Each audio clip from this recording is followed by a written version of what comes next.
The morning my son called to say he needed me, I was already halfway out the door to pick up my prescription. That is the thing no one tells you about being a father. The need never stops.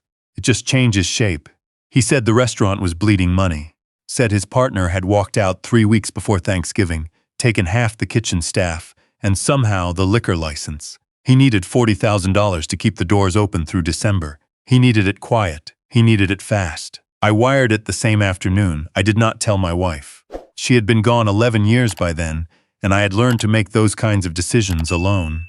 I wrote the number in my ledger the way I wrote everything: date, amount, purpose, and I put the ledger back in the drawer by the kitchen window where I had kept it for 34 years. My name is not important. What I did for a living is not important either, except to say that I started with nothing, worked until I had something, and spent the better part of my life making sure the people I loved never felt what nothing felt like. My son was 41 years old that November. His wife was 38. They had a daughter, my granddaughter, who was 7, and she was the reason I still bothered to trim my beard before the holidays. They lived in a house I had helped them buy. Not all of it. Enough of it that my name was on a document in a lawyer's filing cabinet somewhere, though I had never once mentioned that to either of them. It was not the kind of thing I led with. You do not help your children so they will remember it. You help them because watching them struggle when you have the means to ease it is its own particular pain.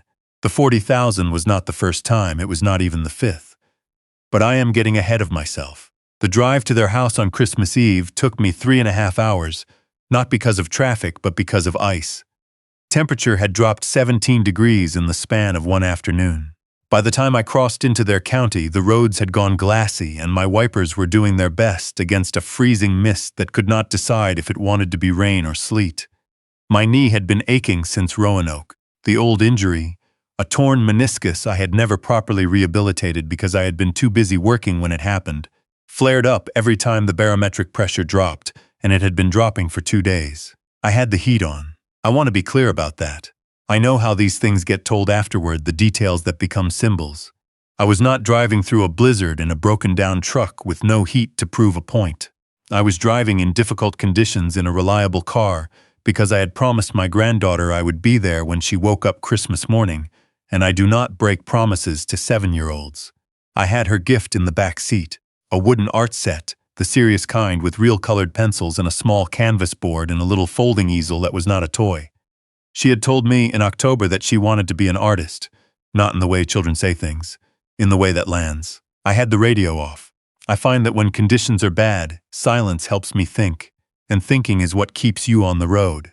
By the time I turned onto their street, the mist had settled into something quieter, and the houses all had their lights on, that particular amber glow that comes with Christmas Eve, windows warm against the dark. Their house was lit the same way, wreath on the door, the small tree visible through the front window. I sat in the driveway for a moment with the engine running. My knee needed a second. My back needed a second. This is what 67 looks like. You arrive, and then you arrive again once the body catches up. I had not called ahead. They knew I was coming. That had been the arrangement since October. I did not think anything of it. I got out of the car, got her gift from the back seat, and walked up the front path. The front door was not fully latched. I could see the light through the gap along the frame. I reached for the bell and then stopped, because I could hear voices inside, and then I could hear what the voices were saying, and everything I thought I knew about that night changed in the space of about 4 seconds. My son's wife was talking. Her voice was low, but she was not whispering. She had that particular tone people use when they are certain they are alone, relaxed, unguarded, a little mean. She was talking about me. She was saying that the wire transfer in November had been, and I am going to give you her exact words as best I can remember them, easier than expected. She said I was reliable in that way. She said I had always been reliable in that way. My son said something I could not make out. Then she laughed. Then she said, by the time the paperwork goes through, he won't even know what he signed. I stood on that front porch for what felt like a long time. Long enough that the cold came back up through the soles of my shoes. Long enough that I heard her say one more thing before I took a step back from the door. She said, he thinks this is all about the restaurant. I am going to tell you what I did, and I am going to tell it straight. I did not go inside, not yet. I walked back to my car, and I sat in the driver's seat, and I looked at the wreath on their front door, and I thought about my granddaughter asleep somewhere in that house. And I thought about my ledger. And I thought about a document in a lawyer's filing cabinet with my name on it. And I thought about what it means when someone uses the word paperwork. I had signed something in October. I want to be honest about that because it matters. My son had brought papers to me in October, at my kitchen table, with coffee I had made, in my house. He said it was a restructuring of the loan arrangement. Said his accountant had suggested it for tax purposes. Said it was standard. I am 67, not senile, but I am also a man who trusts his son. I had signed. I had not had my own attorney review it first, because it had not occurred to me that I needed one. That is the thing about trust, it is not naivety. It is a choice you make based on years of evidence, and it can be wrong. I sat in that car for 11 minutes. I know because I watched the clock on the dashboard. Then I called my attorney. His name is not important. What is important is that he answered on the fourth ring on Christmas Eve at 9:17 at night, which tells you something about the kind of attorney he is, and also something about the kind of client relationship we had built over 22 years. I told him what I had heard. I told him about October. I told him about the paperwork. He was quiet for a moment. Then he said, "Don't go in there tonight." I said, "My granddaughter is in there." He said, "I understand, but don't sign anything else and don't discuss finances with either of them. I'll have someone at the county recorder's office first thing the day after Christmas." I said, "What did I sign in October?" He was quiet again, longer this time. He said, "I need to see the document, but based on what you're describing, it may have been a transfer of interest in the property." I sat with that for a second. I said, "The property I helped them buy." He said, "Yes. Here's what I have learned about grief, the kind that does not come from death, but from revelation. It does not hit you all at once. It comes in waves, and the first wave is always the coldest, and after that first wave passes, something else comes in behind it. Something steadier, something that is not grief at all. I had built things in my life, a business, a reputation, a family. I knew what it felt like to start from scratch. I also knew what it felt like to catch a problem early enough to fix it. I put my phone in my coat pocket. I picked up my granddaughter's gift from the back seat, and I walked back up the front path and I rang the doorbell. My son opened the door. He was wearing a flannel shirt, and the look on his face when he saw me was, and I noticed this even then, even in the middle of everything, a half-second too slow. The smile came, but it came after a pause that would not have registered to most people. It registered to me. I have been in enough negotiations to know when someone is recalibrating. I stepped inside. I said I was sorry I was late. I said the roads had been bad. He took my coat and my bag, and I walked through to the living room, where his wife was sitting on the couch with a glass of wine, and she stood up and gave me a hug that was perfectly warm, and I hugged her back. "We were starting to worry," she said. I said, "No need. I'm harder to get rid of than that." She laughed. It was a good laugh. She was good at this. I had to give her that. My granddaughter was still awake, barely, but still. She came downstairs in her pajamas, and she saw me, and she lit up the way children do when they are genuinely happy and not yet old enough to hide it, and I held on to that for a second, the realness of it, because the rest of the evening was going to require me to be very, very careful. I gave her the art set. She held the little easel like it was something precious, which is exactly the right way to hold a little easel. We had dinner. His wife had cooked a ham. We talked about Christmas, about her school, about the restaurant. My son was relaxed. More relaxed than I would have expected, given that, as far as he knew, his restaurant was in crisis. I filed that away. After my granddaughter went to bed, we sat in the living room, and my son poured me a bourbon, and we talked for a while about nothing in particular, and at some point his wife said, "There's actually something we wanted to go over with you, while you're here. Just some financial housekeeping." I looked at her. I said, "Oh?" She said they had a document that needed a signature. Something to do with the restructuring from October, a follow-up, a clarification. She said it would only take a minute. My son got up and went to the kitchen and came back with a manila envelope. I took the envelope. I looked at it. I did not open it. I said, "I'll have my attorney look at this when the office is open." There was a pause. My son said, "It's really just a formality." I said, "Then it'll keep until the 26th. His wife said, "We just thought, since you're already here." I said the 26th. Not loud, not unkind, just final. The temperature in that room dropped about 10 degrees in the span of 5 words. I slept in their guest room that night with the manila envelope on the nightstand beside me. I did not sleep well. I did not expect to. But I also did not lie there in misery, which I think would surprise some people. When you are 67 and you have been through what life tends to put you through, you develop a certain relationship with hard nights. They pass. They always pass. I thought about my wife, about what she would have made of all this. She had never entirely trusted my daughter-in-law, not in a hostile way, just in the quiet, intuitive way she had about people. She had never said anything. She was not the kind of woman who said things like that out loud, but I had noticed.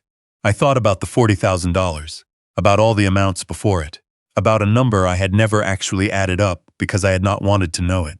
In the dark of that guest room, I added it up. I am not going to write the number here, but I will tell you that it was significant. And then I thought about October, about my kitchen table, about the coffee I had made, about what it means when someone hands you a document in your own house on a Tuesday morning and calls it a formality. I was not angry. I want to be specific about that because anger is easy to sympathize with, and what I was feeling was more complicated than anger.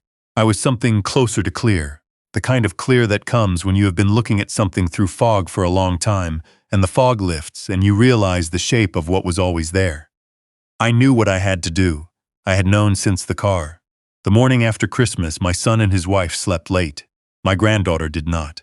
She was up at 6:30 with her new colored pencils and a fierce concentration that I found genuinely moving. I made coffee and I sat at their kitchen table and I watched her draw. A horse, she told me, though it was currently more of a structural concept than a horse, and I thought, whatever else is true, she is not part of this. That mattered to me. It still matters to me. At 9 o'clock, I called my attorney from the back porch. He had already made calls. He had a contact at the recorder's office who had gone in early as a favor. The document I had signed in October was, as he had suspected, a transfer of interest, 40% of my equity stake in the property, signed over to my son, not a restructuring, not a tax clarification, a transfer. My attorney said there were grounds to contest it.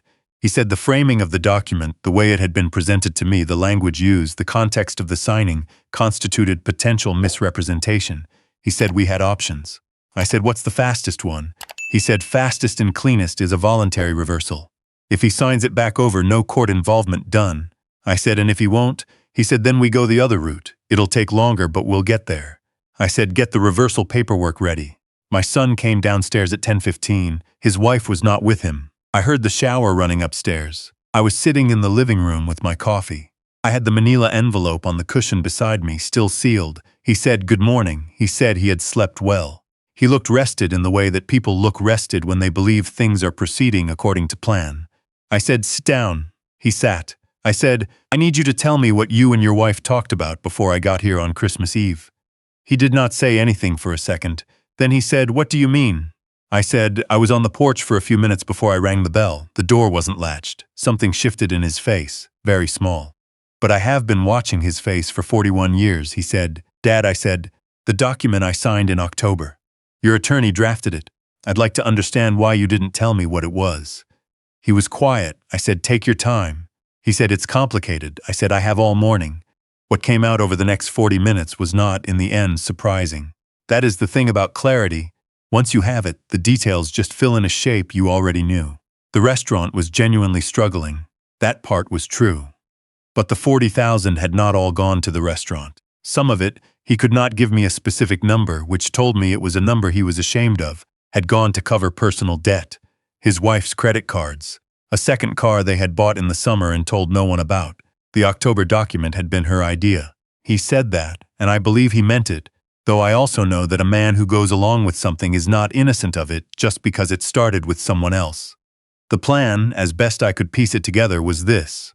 Once the property interest was transferred, they intended to refinance the house, take out equity, use it to pay down the debt, and give the restaurant what it actually needed to survive. They had not planned to tell me. They had hoped I would not notice, or that by the time I did, the restaurant would be profitable and the whole thing would feel like a moot point. His wife came downstairs halfway through this. She heard the last part of what he was saying. She stood in the doorway of the living room and I looked at her, and she looked at me. And for a moment nobody said anything. Then she said, we were going to pay it back. I said, I know you believe that. She said, it wasn't supposed to. I said, I'm not interested in what it was supposed to do. I'm interested in what it did. I picked up the manila envelope. I said, this is going back to your attorney unsigned. My attorney will be in contact about the October document. There is paperwork for a voluntary reversal. I'd like you both to sign it. My son said, and if we don't? I looked at him. My son, 41 years old. Father of a little girl who was upstairs right now drawing horses. I said, then I take the other route, and the other route is slower and more expensive for everyone, and it ends in the same place. His wife said, you do that to your own family? I said, you restructured my equity interest in a document you described as a tax clarification. At my kitchen table, with coffee I made. She did not say anything. I said, I am your family, act like it.